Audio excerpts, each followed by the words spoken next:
వెదురుపాక విజయదుర్గ పీఠంలో దేవి శరన్నవరాత్రుల 8వ రోజు విజయదుర్గ అమ్మవారు సరస్వతీదేవి అలంకారంలో భక్తులకు దర్శనమిచ్చి పూజలు అందుకున్నారు.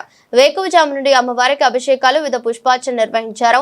మహిళలు సామూహిక శ్రీ చక్రార్చన చేశారు. గాడ్ ఆధ్యాత్మిక ప్రసంగం చేస్తూ నవరాత్రుల్లో సరస్వతీదేవి మహిమను భక్తులకు వివరించారు. సాహితీవేత్త గుర్తి సుబ్రహ్మణ్య శాస్త్రి ఆధ్యాత్మిక ప్రసంగం భక్తులను ఆకట్టుకుంది.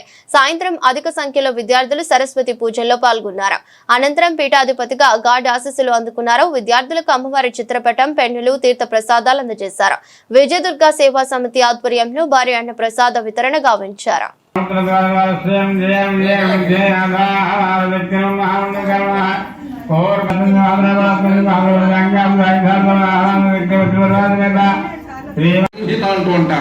వేద స్వరూపం ఆ రామాయణం అనేటువంటిది. దాన్ని మనందరికీ కూడా తెలియాల ఉద్దేశంతో కేవలం 24,000 శ్లోకాలతోటి ఇన్ని రకాల మూర్తి యొక్క ప్రయాణము అదే. అందువల్ల దాన్ని రామాయణము అని చెప్పేసి అన్నారు. అటువంటి రామాయణం ప్రాస్తావికంగా ఈ రోజు అదిగో ఉదయం పూట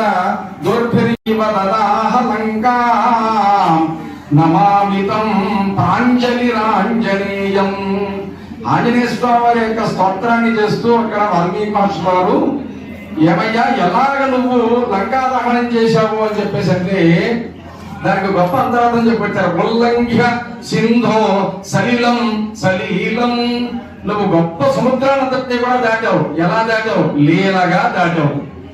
యశోకవన్నిం జనకాత్మజాయాః, ఆ సీతమ్మ యొక్క శోకం అనేటువంటి అగ్ని అనేది ఉంది చూసావా? ఈ శోకం అనేటువంటి అగ్నిని తీసుకుని నువ్వు అక్కడ లంకాదహనం చేసావు.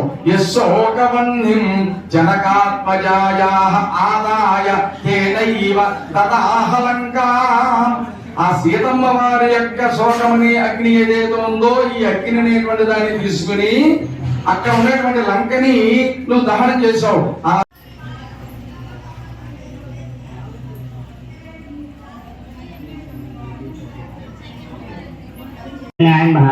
ఓం ఐం హ్రీం వైష్ణవే నమః. ఓం ఐం హ్రీం చంద్రకాయ నమః. ఓం ఐం హ్రీం చంద్రలేఖ విభూషితాయ నమః. ఓం ఐం హ్రీం సావిత్రి నమః. ఓం ఐం హ్రీం రమాయ నమః. ఓం ఐం హ్రీం చాంద్రరూపిణ్యై నమః. ఓం ఐం హ్రీం మహావిద్యాయ నమః. ఓం ఐం హ్రీం మహావాదినాన్యై నమః. ఓం ఐం హ్రీం మహాశ్రేయాయ నమః. ఓం ఐం హ్రీం